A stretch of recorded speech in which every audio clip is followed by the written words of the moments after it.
Some of the biggest lawn regrets don't happen because people keep their grass. They happen because people get rid of it for the wrong reason. And that probably sounds strange at first, especially when so many homeowners are frustrated with the amount of time, money, and effort that traditional lawns seem to demand, year after year. But if you spend enough time talking to people who have actually replaced their lawns, you start realizing that disappointment rarely comes from choosing an alternative. More often, it comes from choosing an alternative that never truly fit the way they lived. For many homeowners, the journey starts the same way. A hot Saturday morning arrives.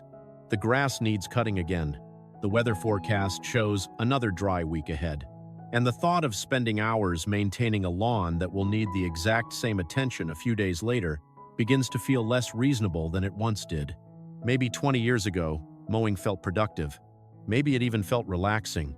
But somewhere along the way, priorities change. Weekends become more valuable. Energy becomes more valuable. And the question shifts from, how can I make my lawn look better? To, how can I make my lawn demand less from me? That's usually when people begin searching for lawn alternatives. And that's also when they run into a problem that doesn't get discussed nearly enough. The internet makes every lawn replacement look like the perfect solution. Every photograph looks beautiful. Every success story sounds simple. Every recommendation seems obvious. What those photos rarely show are the compromises, the trade-offs, and the small realities that only become visible after someone has been living with that decision for several years. The truth is that most homeowners are not searching for the same thing. Someone living in Arizona is trying to solve a different problem than someone living in Oregon. Someone with two large dogs racing across the yard every morning has different priorities than someone creating a pollinator-friendly landscape.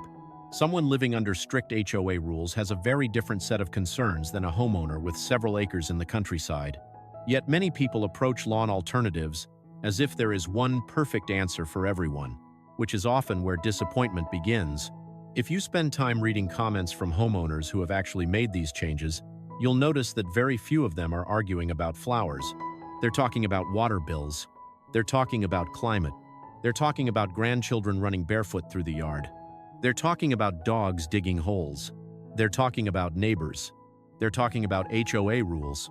And they're talking about whether a particular choice will still feel practical several years later. In other words, they're talking about life. And that's exactly how lawn alternatives should be evaluated. Because this isn't really a gardening decision. It's a lifestyle decision. One of the most common reasons people begin exploring alternatives is simple. They're tired of mowing. Not because they hate their lawn, but because they no longer want to organize part of their life around maintaining it. That's one reason creeping time continues to attract attention from homeowners looking for something different. At first glance, it's easy to understand the appeal. It produces attractive flowers. It tolerates drought surprisingly well. And it doesn't require the constant mowing schedule associated with traditional turf grass. For someone who's spent years battling heat, water restrictions, or endless maintenance, it can seem like exactly the kind of solution they've been waiting for. But this is where experience matters more than excitement. The homeowners who are happiest with creeping time several years later are usually not the people who expected an instant transformation. They're the people who understood from the beginning that they were investing in a long-term solution rather than a quick fix. Large areas take time to fill in. Establishment can require patience. And covering an entire yard may cost more than many homeowners initially expect. None of those realities make creeping time a bad choice. In fact, for the right property, it can be an excellent one. But understanding those realities before you start is often the difference between satisfaction and regret. And that idea becomes even more important when another popular alternative enters the conversation. White clover.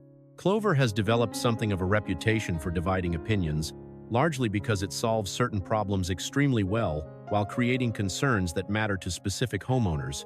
Many people appreciate the way it stays greener during difficult conditions, supports pollinators, and requires less fertilizer than traditional grass. Others immediately begin thinking about children running barefoot across the yard, increased bee activity, or whether the appearance feels a little less tidy than what they're used to. Neither side is wrong. They're simply looking at the same plant through different life circumstances. And that's a pattern you'll see again and again with lawn alternatives. The best option is rarely the one that receives the most praise online. It's the one that aligns with the way a property is actually used. Because once a lawn stops being something you merely look at and becomes something that's part of daily life, the conversation changes. Suddenly, it's not just about maintenance. It's about usability. It's about how the yard functions when dogs, children, family gatherings, and everyday routines become part of the equation. And that's exactly where the next stage of this decision becomes much more interesting. Because once a lawn becomes part of daily life, rather than something that's simply viewed from a kitchen window, homeowners begin evaluating alternatives through an entirely different lens. A yard that's rarely used may succeed with one type of ground cover. A yard that's constantly filled with activity may demand something completely different. And this is one of the biggest reasons so many lawn replacement projects look wonderful in photographs, but struggle in reality. For many families, the backyard serves as an extension of the home itself. Dogs chase tennis balls across it every morning. Children spend hours running through it during the summer. Family gatherings spill outdoors on warm evenings, and guests naturally move across the space without ever thinking about what they're walking on. In situations like these, appearance matters, but usability often matters more. A lawn can be beautiful, but if it doesn't function well for the people living there, that beauty starts losing its value surprisingly quickly. That's one reason microclover has become increasingly popular among homeowners who want something that feels practical without completely abandoning the familiar look of a traditional lawn. Unlike some alternatives that immediately transform the appearance of a property, microclover often feels like a gradual evolution rather than a dramatic departure. It offers many of the same benefits people appreciate in traditional clover, while maintaining a cleaner, more uniform appearance that tends to feel comfortable in suburban settings. What's interesting is that many homeowners who ultimately choose microclover are not necessarily looking for the most exciting option available. They're often looking for the most balanced one. They want less mowing. They want lower fertilizer requirements. They want a lawn that's resilient. But they also want something that still feels recognizable when they look out the window. They want neighbors to see a lawn rather than a landscaping experiment. And they want guests to feel comfortable walking across it without wondering whether they're stepping into a garden bed. That desire for balance shows up repeatedly in homeowner conversations, because most people aren't trying to create the most unique property in the neighborhood. They're trying to reduce frustration while maintaining the things they already enjoy. And that's a much more realistic goal than many online discussions acknowledge. Another option that often enters the conversation is dichondra, and dichondra tends to attract homeowners looking for something visually different without moving completely into the world of wild landscapes or pollinator gardens. In the right conditions, dichondra creates a soft, almost carpet-like appearance that immediately distinguishes it from traditional turf grass. And for many people, that's part of its appeal. It feels different. It looks different. It gives a property character. But this is where another important reality begins to emerge, one that many homeowners don't fully appreciate until after they've invested time and money into a project. Climate matters. In fact, climate often matters far more than most gardening videos are willing to admit. One of the most common mistakes homeowners make is falling in love with a solution before asking whether that solution makes sense where they live. A lawn alternative that thrives beautifully in one region may become a constant source of frustration somewhere else. Not because the plant is flawed, but because the environment is completely different. A homeowner in Florida is dealing with challenges that someone in Colorado may never encounter. Conditions in Arizona bear little resemblance to conditions in Oregon. Humidity, rainfall, temperature swings, soil composition, and seasonal patterns all influence how successful a lawn alternative will ultimately be. Which is why broad recommendations often create unrealistic expectations. Experienced homeowners eventually learn that the internet tends to celebrate success stories while quietly ignoring all the variables that made those successes possible in the first place. The photographs are real, the results are real, but the conditions that created those results may not exist in another state, another neighborhood, or even another yard a few blocks away. That's why some of the happiest homeowners are not necessarily the ones who choose the most popular lawn alternative. They're the ones who choose the option that naturally fits their environment. Instead of fighting their property, they work with it.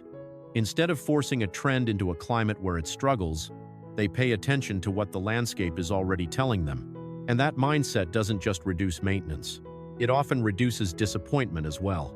Because many lawn regrets begin the same way. Someone sees an inspiring photo, they imagine the same result in their own yard. They invest time, effort, and money into recreating it. Then months later, they discover that their climate, their soil, their sunlight exposure, or their daily use patterns are completely different from the conditions that made the original example successful. The lesson isn't that lawn alternatives don't work. The lesson is that context matters, and once homeowners start paying attention to context, another reality quickly enters the conversation. Because even if a lawn alternative works perfectly for your property, your climate, and your lifestyle, there is still one factor that many people underestimate until the project is already underway. The fact that your yard doesn't exist in isolation, it exists within a neighborhood, a community, and in many cases, a set of expectations that may influence what is considered acceptable, attractive, or even permissible. And that's where the conversation begins shifting away from maintenance and climate, and towards something that homeowners discuss almost as often as mowing itself: HOA rules, neighborhood perceptions, and the challenge of balancing personal preferences with the realities of where you live. And that's where the conversation begins shifting away from maintenance and climate, and towards something that homeowners discuss almost as often as mowing itself: HOA rules, neighborhood perceptions, and the challenge of balancing personal preferences with the realities of where you live. It's easy to forget that lawn alternatives don't exist in a vacuum. They exist next to sidewalks, driveways, neighboring homes, and communities that may have very different ideas about what a well-maintained yard should look like. That's one reason wildflower meadows generate such strong reactions. For some homeowners, they represent everything a modern landscape should be: less mowing, more biodiversity, more pollinators, more seasonal beauty. And when they're done well, they can be absolutely breathtaking. But homeowners who have lived with wildflower meadows for several years often understand something that newer gardeners are still learning. Nature has seasons, and those seasons don't always look tidy. There are moments when a meadow is bursting with color and activity, attracting butterflies, bees, and endless compliments. There are also periods when plants are fading, stems remain standing, and the overall appearance looks very different from the carefully curated photographs that inspired the project in the first place. For some homeowners, that's perfectly acceptable. In fact, it's part of the appeal. They understand that a natural landscape changes throughout the year, and they're willing to embrace that reality. Others discover that what felt exciting in theory becomes more complicated when neighbors begin asking questions, local regulations become involved, or HOA expectations conflict with their vision. Neither side is wrong. They're simply solving different problems. And that's really the lesson hidden beneath almost every lawn alternative debate. People often think they're arguing about plants, when they're actually arguing about priorities. Some prioritize biodiversity, others prioritize simplicity, some prioritize appearance, others prioritize function. The challenge isn't deciding which priority is correct. The challenge is understanding your own before you invest time, money, and energy into the wrong solution. That same principle applies to one of the most visually striking alternatives discussed by homeowners: moss. A mature moss lawn has a quality that's difficult to describe until you've seen one in person. It feels peaceful, quiet, almost timeless. It softens a landscape in a way that traditional grass rarely can. And in the right environment, it creates an atmosphere that many people find incredibly appealing. But moss may be one of the clearest examples of why successful landscaping begins with accepting the character of your property, rather than fighting against it. A shady, moist environment may support moss beautifully. A hot, exposed yard may not. And homeowners who try to force one environment to behave like another often discover that the low-maintenance solution they were hoping for becomes surprisingly high maintenance instead. That's why experienced homeowners eventually learn a lesson that applies far beyond moss, clover, thyme, or any specific plant. The most successful landscapes usually work with nature rather than against it. They don't demand constant correction. They don't require endless intervention. And they don't force homeowners into a long-term battle with conditions that were never suitable to begin with. By this point, you may have noticed a theme running through everything we've discussed. Every lawn alternative offers benefits. Every lawn alternative involves trade-offs. And every lawn alternative works best for certain homeowners while making less sense for others. That may sound obvious, But it's remarkable how often people ignore this reality when searching for the perfect solution. The internet encourages us to believe there's a best option, a best lawn, a best plant, a best replacement. Real life is rarely that simple. The homeowners who seem happiest years after replacing their lawns are not usually the ones who found perfection. They're the ones who avoided major regrets. They understood the limitations before they started. They evaluated their climate honestly. They thought about how the space would actually be used. They considered maintenance, appearance, neighborhood expectations, and long-term practicality before making a decision. Most importantly, they understood that solving one problem should not create 3 new ones. And that's ultimately the framework that makes lawn alternatives much easier to evaluate. If your biggest frustration is mowing, creeping time may deserve serious consideration, particularly if you're willing to be patient during establishment and you're looking for something that reduces maintenance over the long term. If maintaining a familiar lawn appearance matters, while still reducing inputs and improving resilience, white clover or micro clover may offer a better balance between practicality and appearance. If supporting pollinators and creating a more natural landscape is your primary goal, a wildflower meadow can be incredibly rewarding, provided you're comfortable with the seasonal changes and expectations that come with it. If your property naturally offers the conditions moss prefers, it may create one of the most unique and peaceful landscapes available. And if visual softness and a distinctive appearance matter most, dichondra may be worth exploring in the right climate. Notice something interesting about that list. None of those options were described as the best, because there is no best. Not universally. Not for everyone. Not in every climate. There is only the option that best fits your property, your goals, your neighborhood, your family, and the way you actually live. And that's ultimately the lesson that many experienced homeowners discover after years of trial and error. The internet often encourages us to search for perfect solutions. Real life usually rewards practical ones. So before you replace your lawn, before you buy seed, plants, or ground covers, take a little time to step back and think about the life you're trying to build around that space. Because the best lawn replacement isn't the one that gets the most views online. It isn't the one that's trending this year. And it isn't necessarily the one that looks best in a photograph. It's the one that still feels like the right decision on a hot Saturday afternoon, 3 years from now, when you're the person maintaining it, enjoying it, and living with it every single day. That's the lawn alternative worth looking for.